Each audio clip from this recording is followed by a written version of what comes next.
Oi, gente, tudo bem? Bom, vamos então para o nosso capítulo de funções de várias variáveis, né? Pontos de máximo e mínimo. Aqui vale destacar uma coisa muito bacana, gente. Aqui vocês vão ver, né, que a ordem cronológica que eu fiz dos capítulos tinha como objetivo nós entrarmos nesses dois últimos pontos do curso de Matemática 3, né? A questão dos máximos e mínimos e a otimização com restrição, que é a próxima aula. Então, esses dois pontos são mais avançados, assim por dizer, porque a gente vai usar, inclusive, né, a questão do menor principal, a gente vai usar se a matriz é definida, semidefinida, positiva, a gente vai usar uma matriz hessiana, a gente vai usar derivadas, né, contínuas, vai ter vários tópicos que já foram cobertos e são fundamentais para a gente conseguir determinar dentro de uma função de várias variáveis se o ponto é de máximo, se o ponto é de mínimo. Isso vai ser extremamente útil para vocês, pensando em microeconomia principalmente, na hora de solucionar os problemas de otimização, compreender o resultado, né, encontrar a função demanda, conseguir resolver os problemas da restrição orçamentária, etc. A gente vai ter vários insights com essas duas últimas aulas. Beleza? Então, como eu falei para vocês, né, a otimização de funções com várias variáveis, ela vai se tratar de um elemento chave para a gente entender a teoria econômica moderna. Tudo bem? Para a gente ter, né, uma noção da regra de fechamento e de limitadores da teoria econômica. A gente vai utilizar essas condições de primeira e segunda ordem, então eu vou introduzir para vocês a derivada de segunda ordem para a função de várias variáveis, bem, né, como as distinções entre extremos. O que é máximo, o que é mínimo? É local, é global? Tudo bem? Eu vou dar, né, algumas ilustrações dessas aplicações. Quando a gente tem a firma maximizadora de lucros, né, a gente tem um problema de otimização, o problema do monopolista astuto, a gente tem econometria, o MQO, os mínimos quadrados ordinários. Então, notem que, para dar todo o suporte à teoria econômica moderna, bem como para os métodos, né, para os ferramentais que a gente utiliza, econométrico e estatístico, a gente vai estar resolvendo aí problemas de otimização. A diferença é que aqui, pessoal, nesse capítulo, nós vamos tratar problemas de otimização incondicionais, tudo bem? Então, a gente tem uma função que é achar os pontos. Na próxima aula, nós vamos tratar problemas de otimização condicionados a outras funções, como nós vamos ver delimitando ali o espaço de análise, tá? Então eu vou tratar com vocês basicamente máximos e mínimos e convexidade e concavidade de funções de várias variáveis, tá?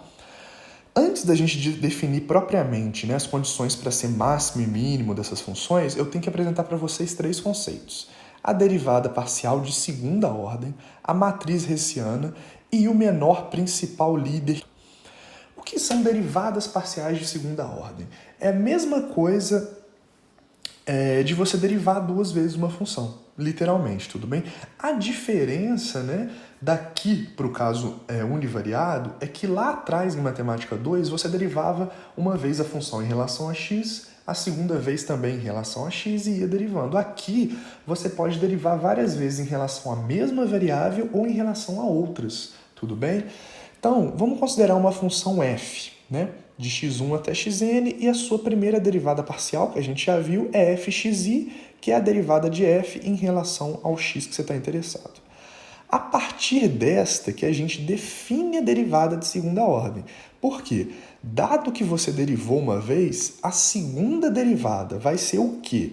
A derivada da derivada, mas agora você pode fazer em relação ao xj, ou seja, você pode mudar o x que você deriva ou mantê-lo, tudo bem? Então é como se você derivasse na verdade não é como, é literalmente você derivar a função que você achou, né? Derivar a derivada, tudo bem? Isso para todo i e j pertencente a 1 até n. Então eu vou dar um exemplo. Você pode pegar a função f e derivar em relação a x1 e depois derivar em relação a x1 novamente. Ou você pode pegar a f e derivar em relação a x1 depois em relação a x2. Ou você pode pegar f e derivar em relação a x1, depois em relação a xn, tudo bem? Depende de quantas variáveis a gente tem. Então, ela é uma derivada sequencial. Vamos considerar um exemplo para ficar visual, tudo bem? Vamos supor f de xy igual a 12y ao quadrado menos 9x ao cubo mais xy, tá? Onde as suas primeiras derivadas parciais são f de x é menos 27x ao quadrado mais y, e f de y é 24y mais x, tá? Essas são as primeiras derivadas. As segundas, notem, a primeira derivada é x. Eu tenho duas variáveis, então a segunda derivada pode ser em relação a x ou y, e se a primeira derivada for y, a segunda também pode ser em relação a x ou y. Então, segunda derivada eu tenho 4. Se a primeira eu tenho 2, a segunda eu tenho 4. Tudo bem? Notem aqui, eu posso ter fxx, fxy, fyx e fyy. Vão para a primeira, fxx. Eu pego essa função do f de x, tá? Eu derivei uma vez, eu não vou derivar de novo a função original. Eu vou pegar a derivada da derivada, como eu falei para vocês, em sequência. Qual que é a derivada dessa função em relação a x? Menos 27 vezes 2x. Tudo bem? Que vai dar quanto? Menos 54x. Né? 27 vezes 2, negativo, é menos 54. E se eu pegar agora a segunda derivada dessa função em relação a y, tudo bem? Eu fiz agora o x, eu vou pegar sequencialmente o y. O que eu faço? Olha, se f de x é menos 27x ao quadrado mais y, isso aqui em relação a y é quanto? Se isso aqui for constante, o x zera, mais qual que é a derivada de y? É 1. Então, f de xy é 1. f de y depois x, ó. Isso daqui, eu tenho a derivada de f de y. Agora eu quero derivar isso tudo em relação a x. Corto isso daqui como constante zero. Qual que é a derivada de x? É 1. Então, yx é 1. E y, qual que é a derivada disso tudo em relação a y? É 24y, mais isso aqui zero. Então, a derivada de 24y é quanto? 24. Tudo bem? Então, a lógica, pessoal, é o quê? Você derivar a derivada, tá? Só que aí, a primeira derivada, ela tem em relação a cada uma das suas funções e a segunda também. Para cada uma dessas variáveis, você tem mais uma amplitude. Por isso que de segunda derivada, a gente tem 4 possibilidades, tá? Beleza. Seguindo, matriz hessiana. A gente vai definir uma matriz hessiana como uma matriz quadrada que contém todas as derivadas de segunda ordem de uma função. Então, note a quantidade de derivadas que tem guardada nessa matriz hessiana. O gradiente, né, é um vetor coluna da derivada parcial. A hessiana é uma matriz com todas as segundas derivadas. Então, veja, se você tem de x1 a xn, você tem aqui o primeiro elemento 1, depois x1, x2 até x1, xn. Segunda linha, x2, x1, x2, x2 até x2 até n e assim sucessivamente. Então, você tem uma matriz que vai ser n por n, tudo bem? N ao quadrado de elementos. Então, vamos para um exemplo prático, tudo bem? Um exemplo simples, somente com duas, para não ficar muito grande. Vamos supor que eu tenho uma função xy que é 2x ao quadrado mais 4y ao quadrado. Primeiro de tudo, tira as primeiras derivadas. Ó, essa função em relação a x é quanto? 4x, isso aqui zero. Essa função em relação a y é 0 primeiro termo, 8y, tá? Agora, para cada uma dessas derivadas, eu faço duas de segunda ordem. X em relação a x, sobrou quem? Isso aqui em relação a x é 4. X em relação a y, isso aqui vai ser constante, zero, vai ficar zero, porque não tem nenhum termo y. Y em relação a y vai ficar 8 e y em relação a x também não tem o termo x, zero, isso daqui vai ficar zero. Então, eu consegui calcular todas as derivadas de segunda ordem e agora eu vou organizá-las na minha matriz hessiana. Olha aqui, xx, aqui é o primeiro elemento, xy o segundo, yx o terceiro e y o quarto. Então, eu ponho 4, 0, 8 aqui no final e 0 aqui na segunda linha. Tudo bem? Essa é a matriz hessiana dessa função. Beleza? Ok, pessoal. Feita então a definição de derivada de segunda ordem em matriz hessiana, né, seja uma matriz M quadrada, novamente, tá? E seja A e J um elemento qualquer dessa matriz. A gente vai definir aqui esse menor principal líder, né, como o determinante, né, de uma submatriz quadrada em que os elementos da sua diagonal principal pertencem à diagonal principal da matriz M. Tudo bem? É similar àquilo, né, que a gente viu lá em álgebra matricial, mas não é a mesma coisa. Tudo bem? É bem similar, mas não é. Então a gente pega uma matriz e aí, veja bem, o menor principal líder de 1, 1, ao invés de a gente tirar a linha 1 e coluna 1, a gente vai fazer o quê? A gente considera só esse elemento 1, 1 da diagonal. Tudo bem? A gente faz uma submatriz também, ok? E aí agora com a diagonal. Então é o determinante de A1. O menor principal líder de segunda ordem, o 2, 2, eu vou considerar o A1 e o 2, 2, mas vou eliminar o 3, 3. Então é uma submatriz na qual eu tenho aqui, ó, esses elementos, A1, A1, 2, A2, 1, A2, 2, tudo bem? Notem que lá em álgebra matricial a gente fazia uma lógica de remover linha e coluna. Aqui a gente remove, né, o termo da diagonal que não está na ordem do menor principal em relação à linha e à coluna. A gente também faz submatrizes, tá? E para uma matriz de ordem 3, o menor principal de 3, 3 é a própria matriz inteira, o determinante dessa matriz inteira, tá? Porque aí a gente vai direcionado pelos elementos da diagonal. Menor principal 1, só o primeiro elemento. O 2, você considera o segundo elemento da diagonal e faz uma submatriz, e o 3 é a própria matriz inteira para uma matriz de ordem 3, 3. Ah, Michel, se a matriz é ordem NN, você vai fazer o mesmo procedimento, né, até que o seu menor principal líder de ordem N seja a matriz inteira. Beleza, pessoal? Vamos para um exemplo aqui da matriz de ordem 3 por 3, tá? Vamos supor que você tem a matriz A, 4, 5, 7, 7, 10, 9, 9, 15 e 12, tá? Qual que é o primeiro menor principal líder? É o termo do primeiro elemento da diagonal, é 4. Determinante 4 é o próprio 4. O segundo, você pega o segundo termo da diagonal e faz a submatriz. Vai ser o quê? 4, 5, 7, 10. Determinante dessa matriz aqui pequena é o quê? 4 vezes 10 menos 5 vezes 7, que vai dar 5. E por fim, né, como é uma matriz de ordem 3, o menor principal líder de ordem 3 é a matriz inteira. Você executa esse determinante aqui com a regra de Sarrur, ou dos triângulos internos, e acha o valor de 30, tudo bem? Então, o primeiro menor principal líder é 4, o segundo 5 e o terceiro 30. Por que, né, Michel, que você está mostrando essas definições aqui de derivada parcial de segunda ordem, matriz hessiana e menor principal líder? Porque isso vai ser útil para a gente definir os pontos de máximo e mínimo. Tudo bem, gente? Ok. Vamos para pontos críticos, então, tá? Feitas essas definições, a gente vai colocar uma função de várias variáveis, né? E o conceito de máximo, mínimo, local e global. Vamos iniciar com uma função f, que tem x1 até xn e possui um ponto P de máximo ou mínimo. Esse deve ser considerado crítico, né? Ele é um ponto eleito para ser máximo ou mínimo se ele satisfizer duas das condições abaixo, né? Uma das duas, desculpa. Ou todas as derivadas parciais são iguais a zero, tá? Ou não existe derivada. Então é a mesma lógica que a gente fez lá atrás, eu falei para vocês. Ou a derivada parcial, né, é zero ou ela não existe. Por quê? Porque se a derivada parcial for zero, a gente sabe que a gente tem uma reta tangente na horizontal. Tá? E aí, no caso de múltiplas variáveis, todas têm que ser igual a zero. Então, você vai fazer x1, x2, x3, até xn, elas têm que ser igual a zero no ponto P0.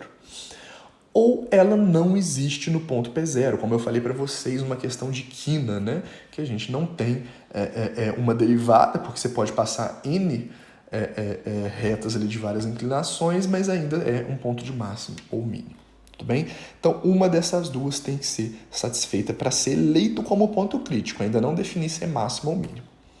Para a gente definir se é máximo ou mínimo, a gente vai pegar o quê? Se o ponto P é considerado crítico, né? Para a gente descobrir, a gente vai fazer o seguinte. Dada a matriz hessiana de F, se os menores principais líderes forem sempre positivos, né? Então, olha aqui nesse caso, 4, 5 e 30, sempre positivos, a gente tem que o ponto P é um ponto de mínimo local. Se, né, caso os menores principais líderes alternem seus sinais, né, entre positivo e negativo, a gente tem um caso de um máximo local, né, com a restrição que o último menor principal seja maior que zero, tá? Então, deveria alternar aqui para cima, mas o último tem que ser maior que zero. Então, nós estamos definindo locais, tá? Mínimo local, máximo local. E nos casos contrários, né? em que os menores principais líderes são negativos, né, ou zero, a gente tem, respectivamente, um ponto de cela e um ponto indefinido, tá? Uma coisa importante, pessoal, uma distinção aqui entre máximo e mínimo local e máximo e mínimo global. Local é quando a gente olha um determinado horizonte ali do conjunto domínio, tá? Eu estou olhando um pedacinho da função e eu quero saber se ali naquele pedacinho, aquele ponto é máximo ou mínimo. O global é o máximo que a função ela chega em todo o conjunto do domínio dela, dos reais, por exemplo, tudo bem? Vamos supor, quando a gente tem uma função quadrática, né, com sinal negativo, que ela faz uma carinha de triste, aquele ponto ali máximo é global, porque você sabe que independente do valor dos reais que a soma para x, todo o valor dela desce depois, entendeu? Então, você teria que ter certeza que em todo o domínio possível dela, aquele ponto ali é o máximo. Isso seria um caso global. Outra coisa no local é num recorte que você está fazendo do domínio e olhando ali se ele está como máximo ou como mínimo, tá? Finalmente, como eu falei para vocês, para a gente definir o global, a questão é diferente. No local, a gente olha a hessiana, se ela é positiva, se o menor principal líder é positivo, negativo, se ele alterna, e define se é local. Para ser global, tudo bem? A gente precisa de pelo menos uma das situações abaixo. Ou F possui somente um ponto crítico, você consegue garantir isso, tudo bem? Ela possui somente um ponto crítico em todo o seu domínio. Ou o domínio de F é um conjunto fechado e ilimitado. As suas extremidades pertencem ao conjunto, mas infinito não é uma delas. Tá? Você consegue delimitar sem mandar ela para o infinito.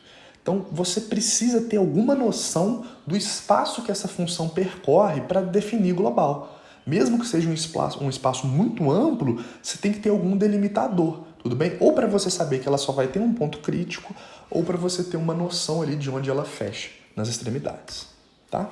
Eu vou dar um exemplo aqui. Vejam bem essa figura, tá? De máximos, mínimos e pontos de cela, como eu falei para vocês. Ponto de cela é quando os menores principais líderes são menores que zero, tá? Veja bem, aqui, ó, é a mesma figura, só que em visualizações, né, de lados diferentes. Ó. Esses pontos vermelhinhos que vocês veem aqui no final, eles são mínimos, tudo bem? Já esses pontos no topo aqui são máximos, e esse ponto no meio, vocês estão vendo que ela tem uma quedinha aqui no meio, né, dessa estrutura, desse objeto. Esses pontos de máximo aqui, eles são sobressalentes e no meio tem uma quedinha. Esse ponto aqui é considerado um ponto de cela, tudo bem? Aqui para uma função xy, né, que a gente consegue representar e visualizar bem aí num conjunto de 3 dimensões, tá bom? Beleza, vamos dar um exemplo aqui de uma função para ilustrar isso melhor, pessoal. Suponha f de xy, né, igual a 3x ao quadrado mais x ao cubo menos 3x. Vamos procurar primeiro de tudo os pontos críticos, igualando as derivadas parciais a zero. Primeira derivada em relação a x, 3y² mais 3x ao quadrado menos 3 igual a zero. E a primeira derivada em relação a y, 6xy. Tá? Quais são os pontos potenciais que zeram essas duas funções? Tudo bem? A gente pode tentar resolver e a gente vai achar aí, né, como soluções esses pontos aqui.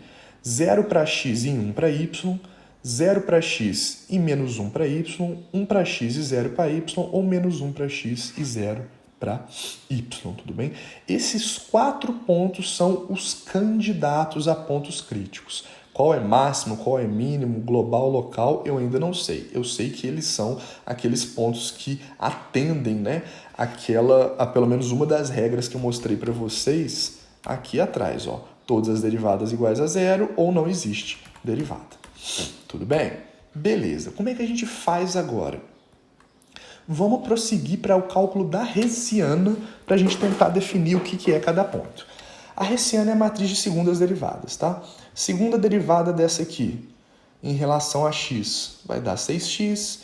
A primeira derivada é x, a segunda em relação a y, 6y aqui, 6y e 6x, tá? Segundas derivadas desse conjunto. Então, a minha matriz hessiana é 6x, 6y, 6y, 6x, tá? E aí, note, como eu estou trabalhando uma função de várias variáveis, a minha hessiana está em função de y e x, que são as variáveis de interesse. Então, o que eu vou fazer agora? Eu vou substituir os pontos para ver o menor principal líder. Tudo bem? Então veja, caso 0 e 1, eu substituo x por 0 e y por 1. Eu vou ter uma matriz 0, 6, 6, 0. O primeiro menor principal líder é quem? 0 e o segundo é menos 36. Então isso daqui, conforme a definição que a gente viu, é o quê? É um ponto de célula. Tudo bem? Segundo caso, x0 e y-1. Substituindo, eu vou ter 0, menos 6 e 0. Mesma coisa. Primeiro menor principal líder é 0, o segundo é menos 36, então eu também tenho um ponto de célula. Terceiro caso, 1 para x e y0. Eu vou ter 6, 0, 0, 6. O primeiro menor principal líder vai ser 6 e o segundo 36, ambos positivos. Tudo bem? Voltem lá, ó. Quando ambos são positivos, eu tenho um mínimo local. Tudo bem, pessoal? Vejam aqui, ó. Tá? É ponto de mínimo. E por fim, menos 1, 0, eu vou ter o quê? Menos 6, 0, 0, menos 6, eu vou ter menos 6 para o primeiro principal líder e 36 para o segundo. Quando o último é positivo e alterna entre negativo e positivo, eu tenho o quê? Um ponto de máximo, como a gente definiu aqui, ó. Alterna os seus sinais, sendo que o último menor principal líder é positivo, maior que 0, a gente tem um caso de máximo local. E como eu falei para vocês, né, nas primeiras, em casos em que o menor principal líder é menor que 0 e 0, a gente tem respectivamente aí ponto de célula ou indefinido, né, a depender desses valores. Tá bom? Ok. Feito, então, essa distinção de pontos, né, de máximo e mínimo, a gente conseguir ter uma noção aí de tudo que foi feito no curso até agora para chegar aqui, notem, a gente precisa da derivada parcial para tirar a segunda, a gente precisa saber álgebra matricial e ter essa noção do menor principal líder, né, que é parecido com o conceito que a gente viu em álgebra matricial, mas a gente faz a submatriz com base na diagonal. Tudo bem? Ok, então tudo que a gente viu foi útil para a gente conseguir identificar esses pontos de uma função de várias variáveis. Isso daqui para a teoria econômica é maravilhoso, tudo bem? Por quê? Porque a gente está sempre, né, querendo maximizar o bem-estar, reduzir o custo, maximizar o lucro e assim sucessivamente. Então as funções sempre vão ser multivariadas, porque pouco provavelmente você vai ter uma variável só, né? Você vai ter, por exemplo, olha, o seu lucro depende do custo fixo e do custo variável. Tudo bem, você já tem duas variáveis, então você vai ter que fazer esse procedimento para achar o máximo e o mínimo. Então, isso vai ser muito útil para a gente. E por fim, pessoal, convexidade e concavidade, tudo bem? A gente vai considerar que uma função f, né, que tem x1 até xn, é convexa se a sua respectiva matriz hessiana é positiva semidefinida. E aí lembre que aqui já é outro conceito que a gente viu em álgebra matricial. A positiva semidefinida é o que, gente?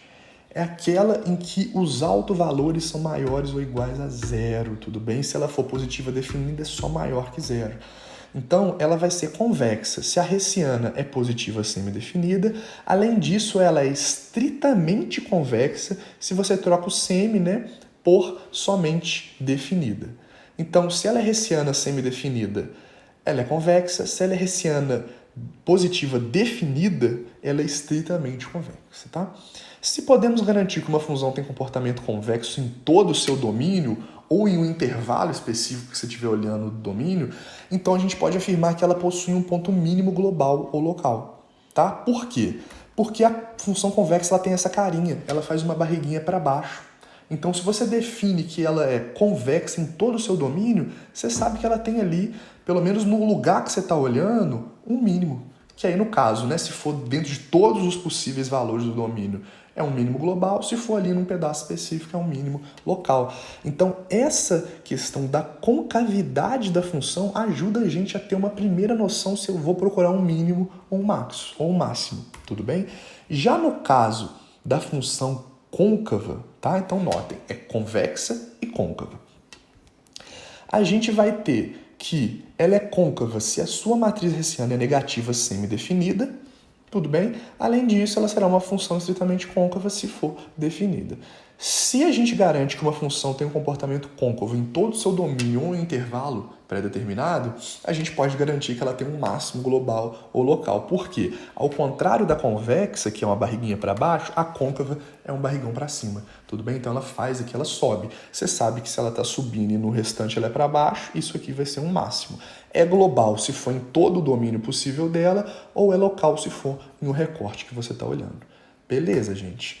Ok, então eu vou dar um exemplo, né, para a gente definir aí a concavidade, tá? Vamos supor uma função f de xy igual a x ao quadrado mais y ao quadrado. De cara, vamos calcular aí a sua hessiana, tá? Derivar isso em relação a x. 2x deriva x de novo, 2. Deriva x depois y, 0. Yx também 0. Y vai dar 2 também. Então, essa é a matriz hessiana. Tudo bem? Notem que ela não está dependendo de x nem y. Olha que legal. Então, se a gente calcular agora os autovalores dela, né, para ver por quê? Porque os autovalores são necessários para a gente definir se ela é positiva, semi-definida, positiva, definida, etc. Tudo bem? Calculando, ó, multiplicando. Aqui tem um erro, tá, gente? Na verdade, não devia ser uma matriz isso daqui, não. Isso aqui é só um lambda, uma constante multiplicada por essa matriz. Eu vou corrigir essa definição aqui quando eu enviar o slide para não ter confusão. Resolvendo aqui e encontrando o alto-valor, você vai achar que lambda, o alto-valor é 2, somente o valor 2, tudo bem? O único alto-valor que resolve essa expressão, essa equação estrutural aqui é o valor 2. Se o alto-valor é estritamente maior que zero, a gente pode definir que essa função aqui, a hessiana dela é positiva definida. Se ela é positiva definida, o que eu falei para vocês? Ó, se ela é definida positiva, ela é o quê? Ela é um mínimo global, tudo bem? Ó, mínimo global. Por quê? O lambda dela mostra que ela é positiva definida. Se ela for positiva definida, a gente tem um caso de uma função convexa. Se ela é convexa, nessa área dela tem um mínimo global, com certeza. Tá bom, pessoal? Bom, e aí vocês podem fazer para várias funções o mesmo procedimento para achar se ela é côncava ou convexa, tá? E, Michel, beleza, eu sei que ela é convexa, que ela vai ter um mínimo global. Como que eu acho esse mínimo? Eu mostrei para vocês aqui antes, tudo bem? A gente vai fazer o quê? Resolve, né, as derivadas parciais iguais a zero, acha a matriz hessiana e faz o quê? Testa os pontos, né, em que as derivadas parciais são iguais a zero, os pontos que resolvem, tá? E aí você consegue encontrar aí, né, se a função, pelo menor principal líder, se ela é um ponto de mínimo, máximo, etc. Tá? Aí você consegue definir exatamente qual que é esse ponto. Bom, eu deixei alguns exercícios, pessoal, para vocês fazerem em casa do Simon Bloom, Matemática para Economistas, tá? Capítulo 13, item 13.22, 23, 24, capítulo 14, item 14.23, 27, 26 e 28, tá? Para vocês treinarem, para ver se vocês conseguiram absorver. Notem que essa aula, ela é uma aula rápida, simples, né? Os conceitos não são tão complicados, porém, ela depende de tudo que foi visto no curso. Tá? Então, existe uma cumulatividade. Por mais que sejam temas independentes, se você não compreendeu a parte de álgebra matricial e cálculo, né, derivação de funções multivariadas, você vai ter dificuldade para conseguir determinar essa questão dos máximos, mínimos e as concavidades. Tudo bem? Mas então era isso, né? As referências são as mesmas de sempre. E espero que vocês tenham entendido. Me mandem mensagens, né? Deem um feedback aí se vocês conseguiram fazer esses exercícios, tudo bem? E se não conseguirem, a gente marca uma horinha, eu faço para vocês, a gente tira dúvidas, beleza? Então era isso. Muito obrigado, pessoal.